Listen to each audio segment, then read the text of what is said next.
southeastern France lies a city most tourists overlook. But it guards secrets older than the Eiffel Tower, a lion carved from stone, and stories that echo through fortress walls. Welcome to Belfort, the city of resistance, resilience, and roaring pride.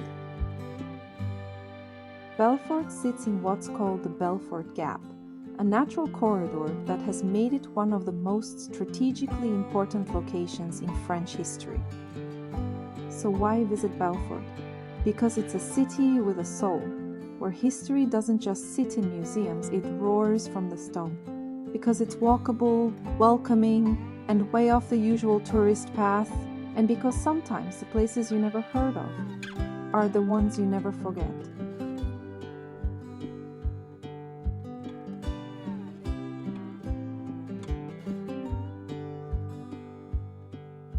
In the shadow of the Vosges mountains, where France narrows into a fragile pass, a fortress rises from the rock. Not just any fortress. This is the Citadel of Belfort, where stone, strategy, and sheer stubbornness carved out a legend. It all begins in the late 1600s. France is flexing its imperial muscles under King Louis XIV, the Sun King. His wars stretch across Europe, and he knows something crucial. France's eastern border is vulnerable. Enter Belfort, a narrow passage between mountain ranges known as the Belfort Gap or the Trouée de Belfort. Strategically vital, militarily irresistible.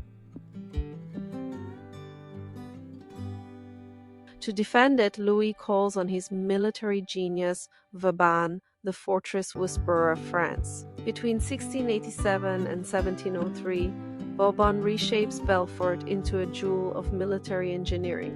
Ramparts, bastions, deep moats, and cannon platforms carved directly into the sandstone. This isn't just architecture, it's artillery-proof geometry. Fast forward nearly 2 centuries. The year is 1870. France and Prussia clash in a brutal war. The French army crumbles. But Belfort resists. Colonel Pierre Denfert Rochereau, with just 17,000 troops and a fortress, defies the 40,000-strong Prussian army. For 103 days, the citadel holds out under bombardment, disease, and starvation. Civilians join the effort, baking bread, carrying messages, hiding from shell fire in underground casemates. In the end, Denfert doesn't surrender. He negotiates a peaceful exit. His troops march out, heads high, weapons intact. Because of that bravery, when the Treaty of Frankfurt carves up Alsace-Lorraine, Belfort stays French.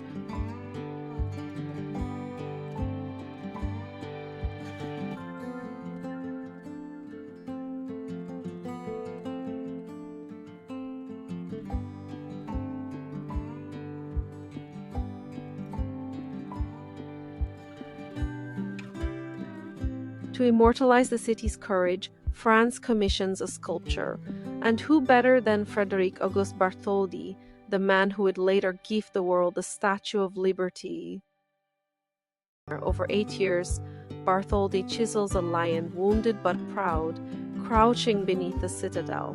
It doesn't roar in fury, it roars in defiance. Lion of Belfort was completed in 1880. It is 22 meters long and 11 meters tall.